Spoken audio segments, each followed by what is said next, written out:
Inidetalye ng ilang senador kung paanong nakakuha ng sapat na bilang ang dating minorya para maging mayorya at maluklok si ngayon Senate President Tito Soto. Nagkagulutan naman sa hanay ng tinaguriang Duterte Block na naiwan sa minorya at nawalan ng mga komite. Ang mga kwento nila sa pagtutok ni Mark Salazar.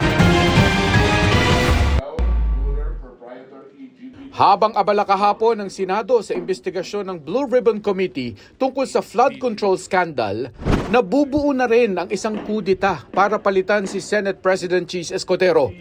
15 senador ang pumirma para ipalit si Senador Tito Soto. Hindi naman kasi ako nagsimula eh. Di ba yung apat do sa Mythical 5?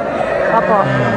Nagsimula eh. So hindi ko alam sino naman pinakausap mo muna. Pinakamagandang tanungin mo yung apat. Na nag-initiate. Senator Lacson, Regarda, Zubiri, and Hontiveros. Si Senador Ping Lacson ang nagkwento kung gaano kabilis nila nabuo ang 15 bagong mayorya. Nag-start lang yan, I think, unang pulong namin 5, Friday, nagbibilang-bilang, tapos Saturday, Sunday, yan. Hanggang Monday ng umaga.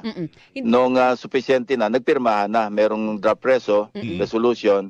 Ang palitan ng baton ay nangyari muna ng informal at closed door. Nung umaga, bago magsesyon. Pinuntahan na namin si Senate President Chis at nakakabagbag naman ng loob na he was very, very gracious. Ang sabi ko nga, statesman par excellence, yung naging demeanor, yung naging reception sa amin ni Senate President Chis. At sinadjust ko pa na baka naman pwedeng para lang sa solidarity ng ating Senado, baka pwedeng siya na yung mag-administer ng oath kay bagong Senate President. Sabi niya, walang problema. Una niya tinanong, so how do you want to do this? Sabi ko, it's up to you. Sabi ko, how would you prefer to do it? Sabi niya, let's do it by acclamation and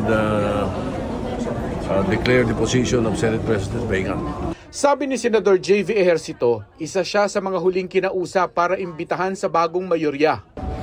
May mga nag-usap din kami ng mga kasama natin. In particular, kami ni Sen. Sherwin, nag-usap kami kagabi kung anong gagawin namin. Kasi may mga kumausap din naman sa amin na we cannot reveal na. There's a name. Sa pagbabago ng Senate Presidency, magbabago rin ang liderato ng Senado. Magiging Senate President pro tempore na si Lacson, kapalit ni Jinggoy Estrada. Majority Leader na si Senador Mig Zubiri, kapalit ni Joel Villanueva. Si Estrada natimbrehan lang daw ng magaganap na kudita habang nasa Blue Ribbon Committee hearing siya. Nalaman yung kailangan nyo nalaman ko during the Blue Ribbon hearing, sir. Yes. So how kayo na-informed? How were you informed? Well, I talked to SP Cheese, what's happening. Because I read in social media na may mga rigodon nga mangyayari sa Senate. So, I was surprised. Sir, but it happens. Wala tayong magagawa. They have the numbers. So, congratulations. Sa pagpalit ng Ago sa Senado, naiwan ng tinaguriang the Duterte Block. Parang nalito nga kami ni Bato, nalito rin kami ni Bongo. Ano ba nangyayari? Pati si Senator Robin, patakbo yata kay SP Cheese.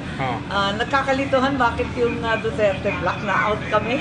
Maiiwan din ng Duterte Block sa pilian ng komite. Halimbawa, ang Senate Blue Ribbon Committee mula kay Marcoleta, ililipat na kay Lacson. Wala pang umaamin ng dahilan kung bakit pinatalsik si Escudero. Bago nito'y nauungkat ang pagiging top contributor ng isang contractor sa kanyang kampanya noong 2022. Kasama ba ang flood control issue kaya bababa siya? Hindi naman siguro. Ito'y talagang a few weeks back pinag-uusapan na rin ng mga kasama namin eh. Ayoko nang pag-usapan yung mga dahilan kasi ayaw na rin nating magkaroon pa ng sakitan o sama ng loob. Yan naman normal naman yan sa Senate at saka sa House yung palitan. Siyam na senador na hindi nag-sign sa resolution para maging Senate President si Soto ang bubuo ng minority group. Sabi ni Senador Jinggoy Estrada, si Alan Peter Cayetano ang minority leader at si Senador Rodante Marcoleta ang deputy. Para sa GMA Integrated News, Mark Salazar, nakatutok 24 oras.